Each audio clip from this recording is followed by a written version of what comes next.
শুভ দুপুর বন্ধুরা, দেখো আজকে করছি মাটন। দেখেছো,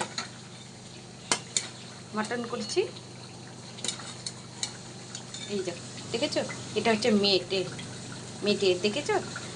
আর এই যে মটন হয়ে এসছে, কালারটা দেখেছো খুব সুন্দর এসছে। টক দই দিয়েছি, আর একটু গোলমরিচের গুঁড়া দিয়েছি, শুকনো লঙ্কা দিয়েছি, আদা দিয়েছি, লঙ্কা দিয়েছি, দুটো লাল লঙ্কা বেটে দিয়েছি, দুটো কাঁচা লঙ্কা চিড়ে দিয়েছি, দেখতে পাচ্ছ। আর করছি এটা হচ্ছে কুমড়ো পাতার, কুমড়ো পাতা আছে, মিষ্টি কুমড়ো পাতা ভর্তা করব। এটা হচ্ছে দেখো রসুন, কালো জিরা, লঙ্কা, এটা পাতাতে বাটবো, সেই লাগে খেতে। আর এইটা হচ্ছে মিষ্টি কুমড়ার ফুল, মিষ্টি কুমড়া ফুলের বড়া করব। আর এই যে দেখো বেসন গুলে রেখেছি অলরেডি। আর করেছি চাল কুমড়া আর ভাত, আর কিচ্ছু করিনি। আর এখানে এই যে মাংসর আলুটা দিয়ে দেবো। তো তোমরা শুভ দুপুর, সবাই ভালো থাকবে, সুস্থ থাকবে, আর আমাকে লাইক শেয়ার কমেন্ট অবশ্যই করবে। আর প্লিজ আমাদের পাশে থেকো।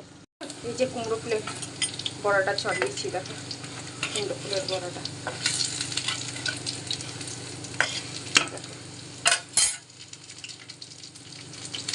সুন্দর হয়েছে না। আর আর কয়েকটা আছে, আর এই যে বেসন অল্প আছে, হয়ে যাবে বন্ধুরা। এই যে দেখো পকোড়া হয়ে গেছে, দেখেছো। এই যে মিষ্টি কুমড়ার পকোড়া, এই যে মিষ্টি কুমড়ার ফুলের পকোড়া। আর এই যে ভর্তাটা, দেখেছো ভর্তাটা কত সুন্দর হয়েছে, সেই হয়েছে।